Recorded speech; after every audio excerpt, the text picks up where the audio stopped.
Glória a vós, Senhor.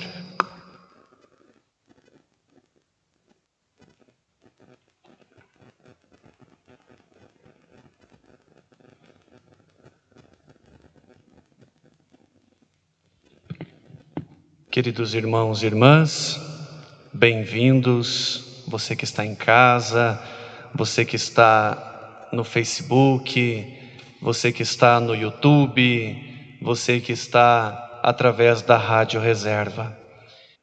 Primeiramente, é uma alegria a gente se encontrar aqui na igreja para poder celebrar.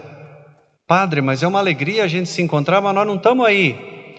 Mas você está. Porque a força desta celebração faz com que você esteja aqui, né? Num só corpo e num só espírito, como nós sempre rezamos, como nós estamos sempre celebrando em todas as missas.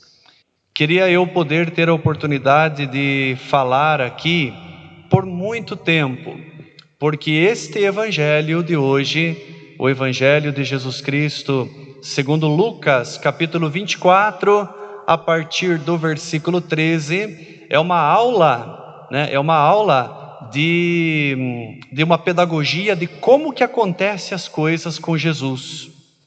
Como que Jesus, do que Jesus se utiliza, né, para ter contato conosco, e como é que nós devemos estar atento diante de todas as coisas para ter contato com Jesus. Então, a primeira coisa, né, que eu gostaria de destacar aqui, entre milhares que tem aqui no Evangelho de hoje, destacar algumas coisas. A primeira delas os discípulos estavam caminhando tristes e estavam caminhando decepcionados. Pergunto para você, quantas vezes na tua vida você já caminhou triste e decepcionado? Talvez agora, nesse momento, hoje, quem sabe você está triste, você está decepcionado. Eu queria que as coisas tivessem diferentes. Eu gostaria que as coisas tivessem tido outro rumo. Talvez você esteja caminhando decepcionado hoje. Pois bem, quer saber de uma coisa? Os discípulos caminhavam decepcionados. E quem que apareceu do lado deles? Jesus. Caminhando junto com eles. Caminhando junto. Tenha certeza de uma coisa, meu irmão e minha irmã. Não interessa o motivo da tua tristeza. Não interessa se você tem fé ou não tem. Se você participa da igreja ou não participa. Jesus sempre caminha do teu lado. Jesus sempre caminha do teu lado, porque Ele veio para nos apresentar o Pai, né? Deus que é Pai, e Deus que é Pai, Ele jamais deixará a gente caminhando sozinho, principalmente nos momentos de dificuldade. Então imagine que em qualquer momento de dificuldade, Jesus está caminhando junto conosco. E para que Ele está caminhando junto? Para nos abrir os olhos, para nos abrir o coração, para nos abrir a mente. É por isso que Ele caminha conosco.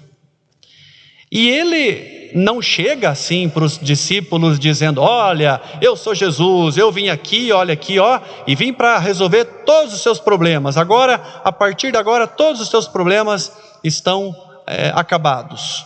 Não. Mas Ele começa devagarzinho, Ele dá o passo devagar, né? Dizendo: escuta, o que vocês estão conversando aí no caminho? Aí os discípulos contam também alguma coisa, e Jesus vai perguntando, e o diálogo vai se formando. É mais ou menos igual a um ditado que existia, né? Que dizia: deixa eu entrar na sua para você sair na minha, né? Jesus foi entrando na vida dos discípulos para que os discípulos no final saíssem, né, terminassem essa história na vida de Jesus. E Ele vai conversando, e o que acontece? Veja bem, Jesus Cristo começa a questioná-los: escuta, mas será que isso não deveria ter acontecido? Será que essas coisas não deveriam realmente ter acontecido? Isso não faz parte de toda uma história bíblica, falando da parte de Jesus, que foi morto, né? E aí Jesus começou a explicar as Escrituras. E a palavra de Deus diz algo interessante, que diz que, começando por Moisés e por todos os profetas, Jesus explicava-lhes as Escrituras. Uma coisa que eu preciso te dizer agora aqui, meu irmão e minha irmã: nunca, diante da Bíblia, nunca pegue um versículo solto, um versículo isolado e queira tirar uma mensagem a partir disso. Tem muitas pessoas que fazem isso. Muitas pessoas que, para justificar uma outra coisa, pegam um versículo solto da Bíblia e querem justificar, querem colocar como base para defender a sua ideia, o seu ponto de vista. Jesus hoje nos ensina que, para compreender um fato, e isso que estava acontecendo aqui, né? Para que os discípulos compreendessem um fato, o fato da morte de Jesus, Jesus teve que explicar quase que as Escrituras inteiras. Então, para a gente entender as coisas da vida, nós também precisamos ter em vista as Escrituras toda. O que está escrito lá no Antigo Testamento? O que os profetas falaram? O que aconteceu lá no fim da vinda, nas proximidades da vinda de Jesus? Como que foi a vida de Jesus, mas também como que foi a vida dos apóstolos e como que a palavra de Deus ela se cumpre. A gente tem que entender a palavra inteira, às vezes, para a gente compreender um fato da vida. Então, muito cuidado para a gente não pegar aleatoriamente um versículo aqui, um versículo ali e querer justificar apenas com uma parte, mas a gente tem que olhar no contexto todo. E por fim, diz ali uma coisa bonita, e eu preciso dizer mais esses 2 pontos, que quando eles chegaram lá no final da caminhada deles, os discípulos, não ainda tendo reconhecido que era Jesus, veja aqui uma coisa interessante, mesmo Jesus tendo explicado as Escrituras quase toda ela, ainda os discípulos não tinham compreendido Jesus, mas mesmo assim eles queriam que Jesus entrasse, mesmo sem saber que era Jesus, eles queriam que Jesus entrasse na casa, e entraram, e Jesus sentou-se à mesa com eles, e pegou o pão e partiu o pão, e olha que bonito, nisso os olhos dos discípulos se abriram. Às vezes a gente quer dar fundamento para a nossa vida somente a partir da palavra, pois eu te digo, não basta.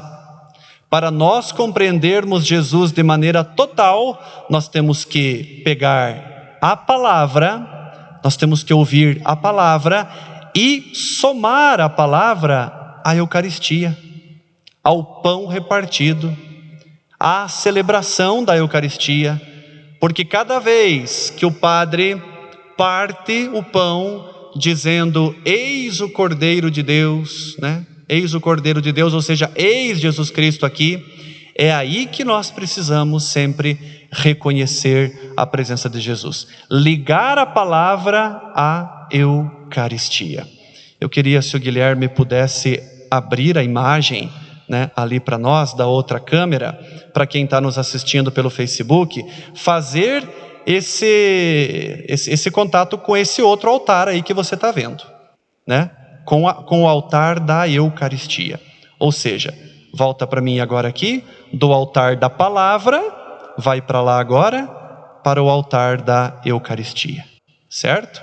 Aí é que a gente reconhece, pode voltar para mim agora aqui, aí é que a gente reconhece verdadeiramente a presença de Jesus Cristo, quando a gente une a palavra à Eucaristia. E para terminar, quando os discípulos diziam, não ardia o nosso coração enquanto ele nos falava pelo caminho explicando as Escrituras? Mesmo sem eles reconhecer que era Jesus, o coração deles ardia. Meu querido irmão, minha querida irmã, sabe aquele teu desejo de ajudar as pessoas? Isso é fruto de uma inspiração cristã. Sabe aquele desejo de amar cada vez mais, de perdoar, de fazer o bem, de sei lá quanta coisa? É inspiração divina.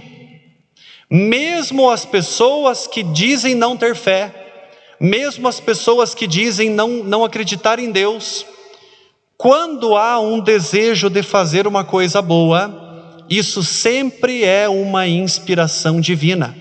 Ou seja, as pessoas que dizem não ter fé, mas que fazem coisas boas, elas não estão querendo dar o braço a torcer, que essa motivação toda ela é de Deus. Humanamente, nós temos até um pouco de compaixão, mas humanamente nos falta muita coisa. Todas as obras boas da vida, elas são inspiração divina. Então acredite que aquilo que te move, aquilo que faz arder o teu coração, aquele olhar de compaixão, aquele desejo de você ajudar com 1 quilo de alimento a alguém, aquele desejo de você contribuir com uma obra social, com uma realidade, aquele desejo até do dízimo, de você devolver a Deus, né, aquilo que é dele, que foi motivação dele. Tudo isso ligado com coisas divinas e com coisas que não são divinas, tudo isso é inspiração divina, porque Deus toca no coração dos seus filhos. Deus agarra o coração de todos os seus filhos, seja católico, seja evangélico, seja espírita ou seja ateu, ou alguém que não diz que não é nada. Deus sempre está caminhando junto e Deus sempre está inspirando coisas boas. O que nós precisamos fazer é abrir os olhos.